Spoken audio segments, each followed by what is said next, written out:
Mga idol, kain na tayo. Almusal, ayan o. Ako'y nagluto ng linagang manok. Ayan. Ang inulan ng mga anak pang yung itlog. Ayan. Linagang manok. Sayang naman to itlog pag hindi ko inulam. Kaya ulamin ko na rin. Ito guys, ang aming ulam ngayon mamaya tanghali ng mga anak kong pumasok. Linagang manok. Ayan. Ako'y kakain pa lang.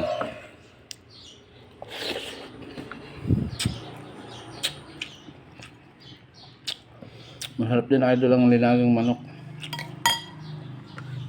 Nasa luto lang din talaga. Kung masarap ka magluto, masarap yung linagang manok. Sarap.